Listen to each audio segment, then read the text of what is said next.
Welcome back everyone, it's me Marcus and we are at the tail end of the month of October, so I have decided that for this very special occasion we needed to go back to the classics, and I feel what better game can encapsulate gloomy atmosphere as much as Demon Crest for the Super Nintendo. This game is a game that I never had a chance to play as a child, but holy hell do I know that if I had this game in my grasps when I was a kid, this coupled together with Castlevania 4, oh my god, I would have consumed both those cartridges to death. But now, let's take a glimpse of the story. Legend says the world was once divided into two different lands. One realm was ruled by humans, and the other was ruled by demons.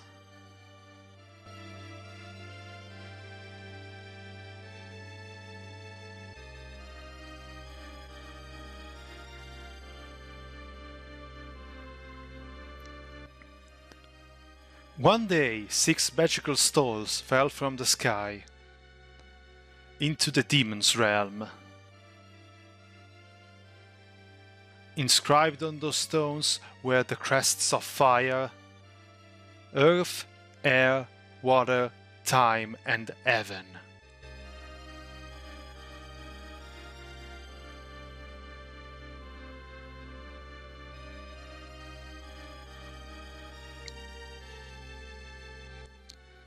Soon the demons began to fight over these magical crests, and the realm erupted into civil war.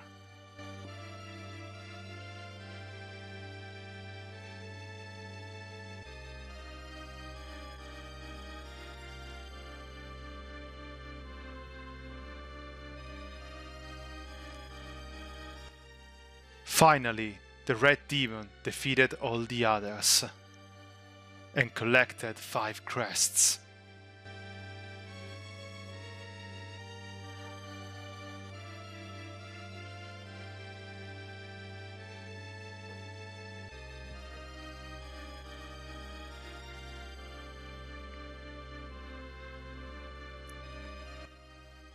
Not satisfied with the crests of fire, earth, air, water, and time, the red demon challenged the demon dragon for the crests of heaven.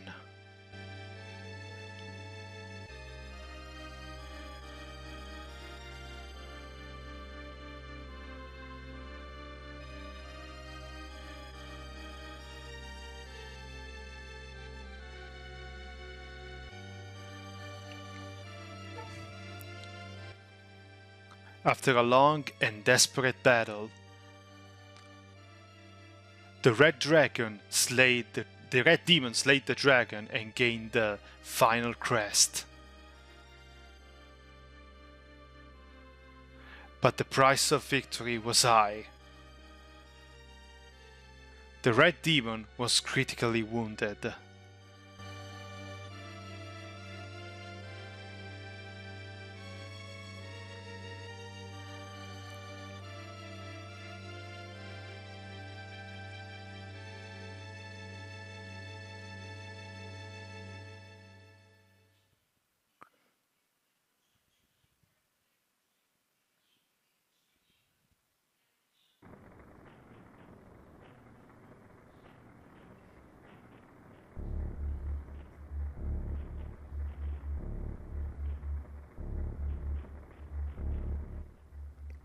I have defeated the red demon.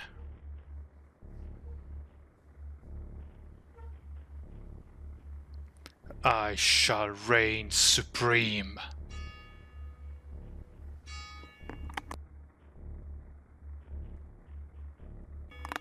With the power of the crests.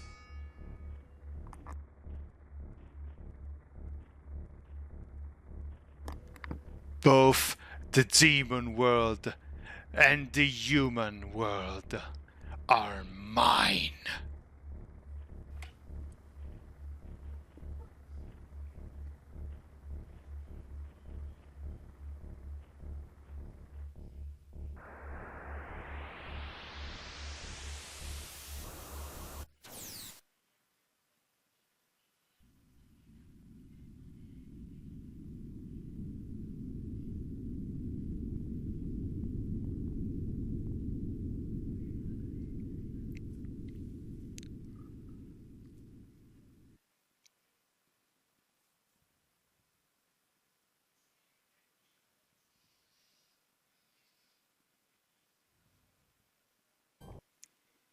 So yeah, that was the story. We basically got our ass handed to us after collecting the 6 demon crests because we were basically beaten down to a pulp and very weak. So now we must take a little bit of revenge. We are here in this arena and we are about to face the first boss. This game starts very high, honestly, at a very high bar, and oh my god, I always loved this sprite. So here we are. This is our main character, Firebrand. And if you ever play Lost and Ghost and Goblins and he looks very familiar, that's because this guy is that asshole red gargoyle that has probably killed you 1,000 times over at the very beginning of the game. And here it has basically its own series. This is the third chapter in a long-running series that started, I think it was on the Game Boy, the first Gargoyle's Quest. The Game Boy games had a lot cheaper art style. I haven't played them, honestly. But this game, I mean, just look at it. This is the first impression this game gave you. The very high atmosphere, the very... I don't want to say cinematic because it really wasn't that much cinematic, but they were trying to have more pizzazz with the presentation, with the main cutscene, and now this huge-ass dragon that in Capcom's tradition, the bigger the boss, the easier the fight. Unless we're talking about Final Stage Sigma in Mega Man X. But yeah, this intro boss... The rest of the red dragon that we fought for the Crest of Heaven, it's basically gone. And that item that we just picked up is basically our life bar. In this game now we are very weak. It's not that much different from Mega Man X from that point of view. We are a very weak character and we have to run around and get basically all of our powers back. This is our first stage here, and look, I already talked about how much the presentation was amazing, but look, just listen to this piece. I have a soft spot for organ music, and when you give me such an intense organ synth like this one, look, I cannot. I am yours. This game basically conquered me in a matter of seconds, and oh, I think we got our first... scroll. Yep, we had a vellum. The vellum are basically empty scrolls that we can basically equip with some magical spells that we can buy later. Because this game looks very much linear, but I'm gonna show you it's anything but. So now we get our first real encounter of the game with this stone. Headbutting stuff is gonna be our main source of fun during the exploration. Headbutt everything that you can think of, because you're gonna get a lot of money and we're gonna need money in this game. Just be careful with the attacks, because Firebrand is strong as a character and you can also fly in midair, but one thing that you're gonna hate in this game is missing your attack. You can only have one projectile on screen at the time, so if you basically miss shoot and you have you have your fireball on the screen all the time until you manage to basically get rid of it. And you're gonna have to dodge a lot, so be prepared. And another piece of art. So yeah, we basically are gonna have a very long life bar by the end. And yeah, look, I discovered this game completely by accident on my, let's call it, discovery voyage when I was a teenager, and like, wow, I fell in love right instantly when I saw it, because I really couldn't believe my eyes. There are many late Super Nintendo games that look absolutely incredible. You think stuff like Chrono Trigger, Final Fantasy VI, Seiken Densetsu 3, ActRaiser 2, but this one, it really feels like it's in a league of its own. And yeah, we also have a new collectible here, the bottles. The bottles are gonna be basically our main source of healing items. And again, now it's an empty bottle. We're gonna have to fill it up with something, and we're gonna get that something once we reach the end of the first stage.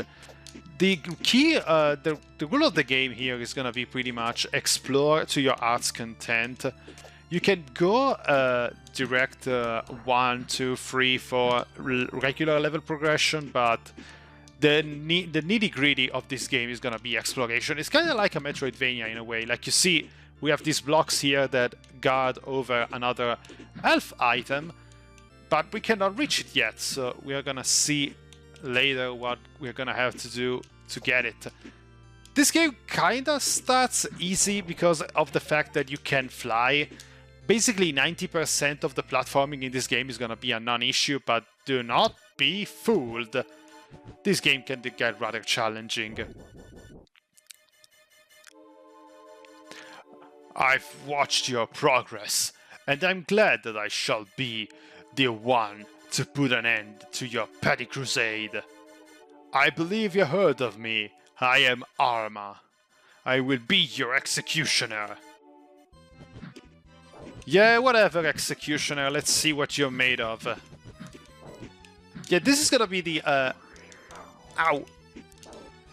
Just be very, very careful about the there's whooshy pattern here, because there are gonna be a lot of enemies with wings in this game, so always be ready to dodge at the best occasion. This is gonna be the one of the first of many matches with Arma, so it's gonna be a very, oh my god, it took me by surprise. A recurring enemy on this journey. And I'm getting my ass kicked. Ooh, that was very damn close. And this got me. First death. Would it be my Let's Play if I didn't die instantly? But yeah, as you can see, you don't have actual lives in this game. How it works is that basically it's there's a save point whenever you enter a new room. So you're gonna basically restart in the last room you exited from, and then you just basically walk your way towards the boss another time to have your rematch, which is what we're gonna do right the hell now. And hopefully this time I will beat Harma to his game. And thankfully it skips the dialogue the second time. Come on, you swooshy dickhead.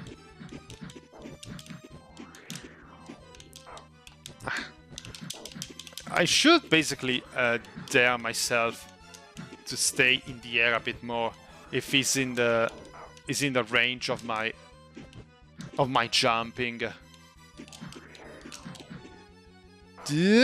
Damn it! His hitbox is bigger than it looks at times.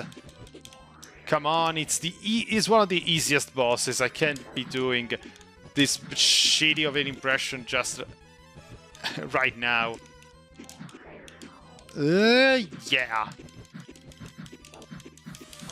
Oh! And here we go, the first boss is over.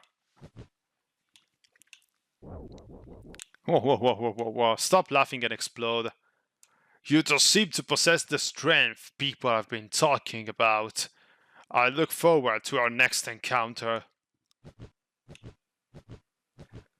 Goodbye, goodbye, it's been a pleasure knowing you. And we also got our first crest. We have found the crest of Earth. With it, you can morph into the ground gargoyle and gain great speed and the strength to break stone statues. So yeah, this is one of our big gimmicks in this game. And once we are done with the first zone, I introduce to you the world map, because yeah, this game is not exactly a linear experience.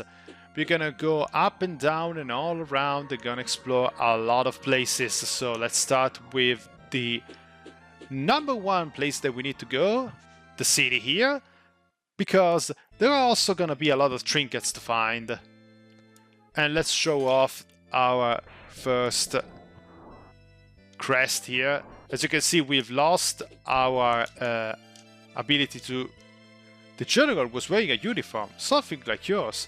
I saw him run and break one of those fountains into pieces once. You mean, ow. You mean like this? Yeah! Unfortunately, this dash is not exactly as useful as Mega Man, because, like, you have a lot of wind-up for whatever you need to do. And also you lose the ability to headbutt, so you have to constantly revert to the fire form in order to headbutt stuff. And yeah, headbutt the windows over here, because they might drop you some money. Now they aren't doing it because they wanna be an asshole with me. Yeah, thank you. So yeah, basically windows, any breakable objects are gonna be your, like, candles of this game. Now let's see, because we have a lot of places to be. Well, our objective in this game is basically try to get stronger as possible. There is a very basic ending that you can get just by finishing the 4 stages and then go to the final boss.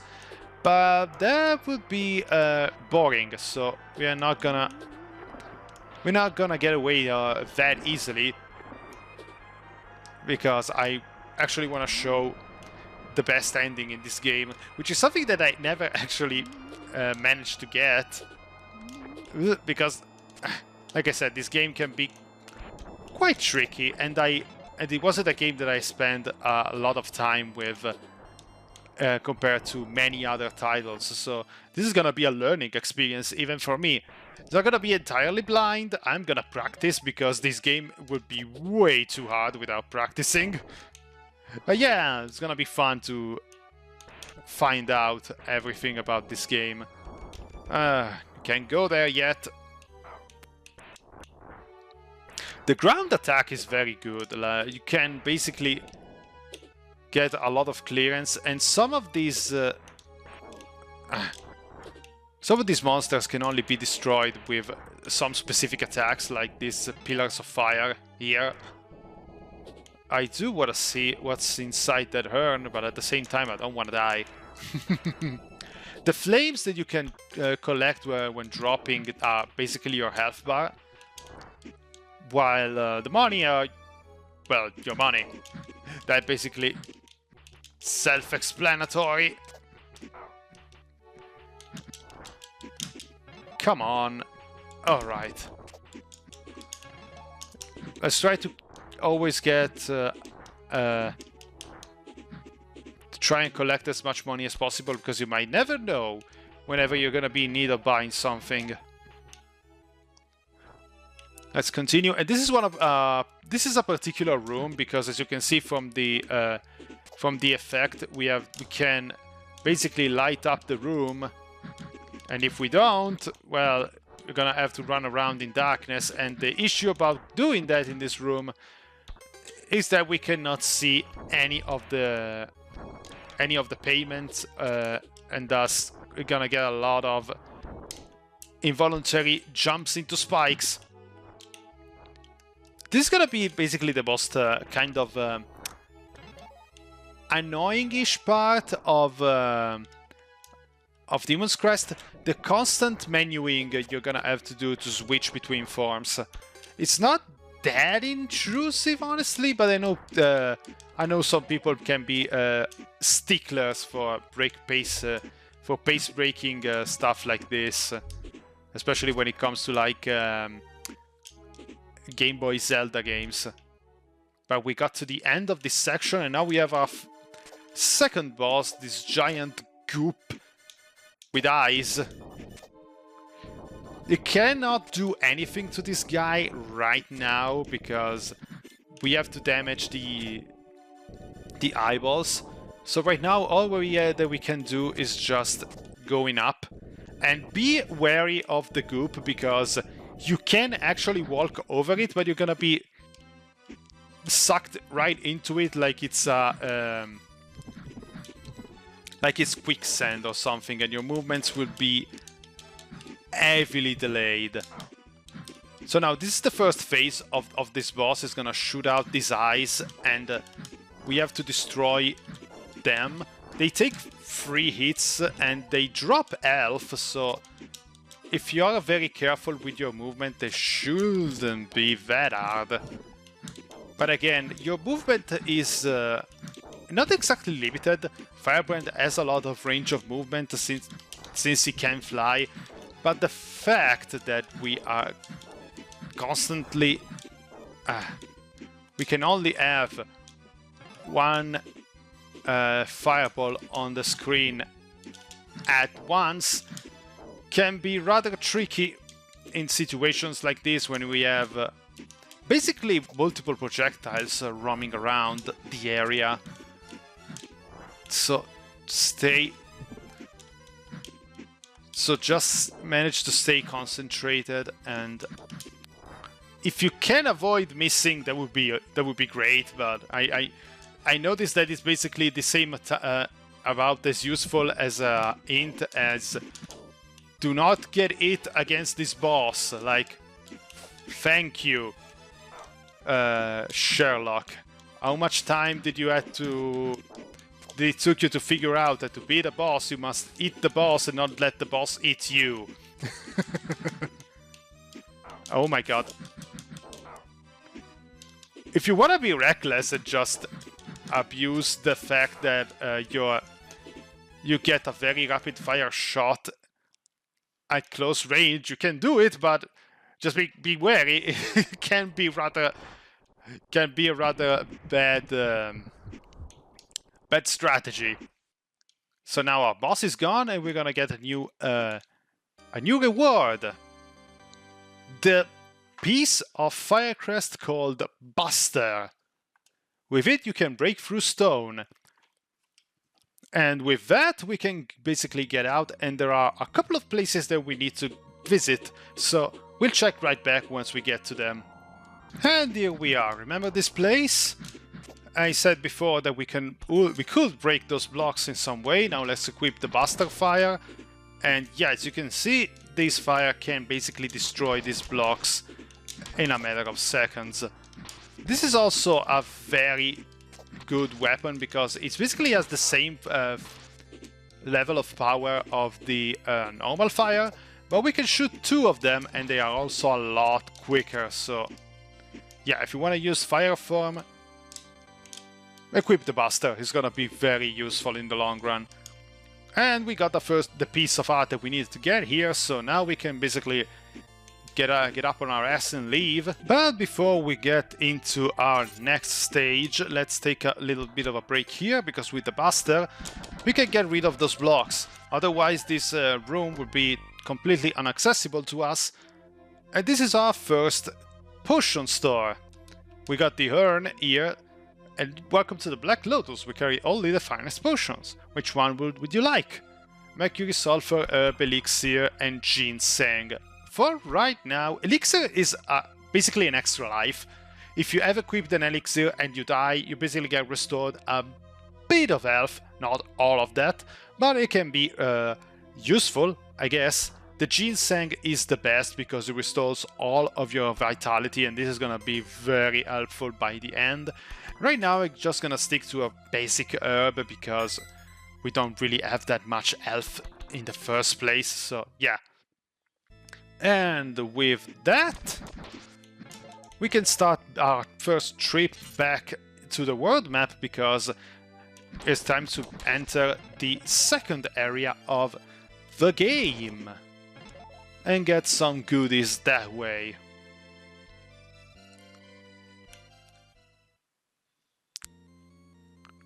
So we're back on the world map and it should be right around here. Welcome to the jungle. As the jungle stage of the game, this very lush greenery, very adorable place that hopefully is not gonna get completely fucked up by fire in a couple of seconds. But yeah, you can really see how good this game looks, because honestly, like, Capcom at the end of the Super Nintendo era really knew what the freaking hell they were doing with the hardware, and it really shows here. This place is just absolutely gorgeous. We have a new bottle here. Technically, we should have waited until we got a new form, but who cares, honestly. We are here right now and might as well take advantage of what we have to get the second bottle. Because really, there's not really nothing stopping us for just taking a bit of damage and then running. And this is really the issue I mentioned with how the game is designed. For as good and fun as this game is, it really feels like the level design was a bit of an afterthought at times. Ooh, damn! Yeah! The place is gonna be completely fucked at this point. Yeah, that was the boss that we are gonna be facing in a moment. Ouch!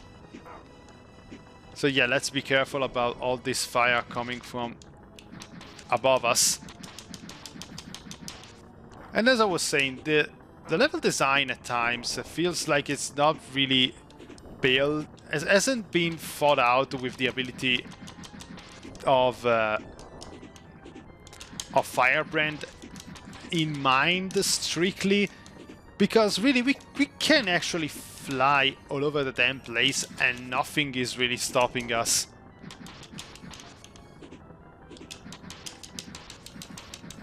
So yeah, all these spikes over here are basically just for show at this point.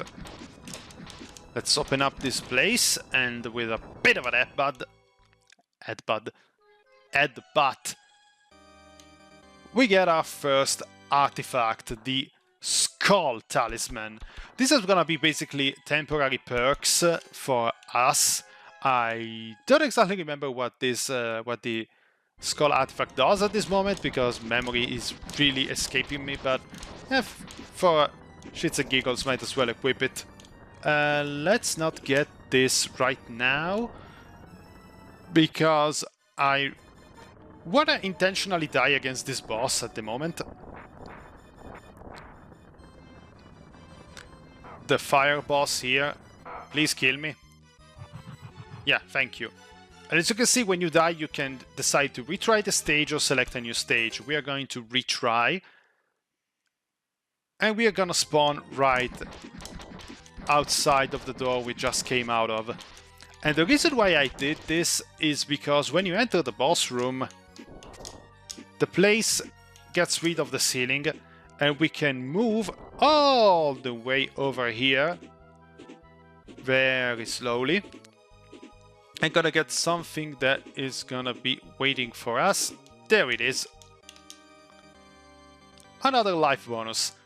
Might as well get as much of these as possible, because yeah, we are gonna need them. Later in the game we're gonna be unstoppable, but I like to have as much health as humanly possible on me, because you might never know. So now let's take the let's get the fire power up, because this boss is very susceptible to the ground attack. So let's just keep spamming it. Ow! The worst part about this boss is having to deal with those fire birds that he keeps spewing out, and now it's gonna basically all over the stage, dropping drips of blood of fire over us, and sometimes it's gonna change his pattern to Medusa-like swirl, like this. It's gonna be a bitch to time with the ground attack when he's low. But yeah, if you manage to get it on the ground with the wave, it's the best way to go, because I feel the normal attack like this has a lot less power. But who cares? The boss is over. First try. And with that we get a new power-up, the Tornado attack. With this, the piece of the fire crest called Tornado, with it we can jump higher than before. It basically means it creates new platform for us to over. And now we got a lot of new power-ups to play around with, but we're gonna explore the rest of the game on the 4th stage over there in the next part of Demon Crest. I am Markus, and I'll see you in the next video.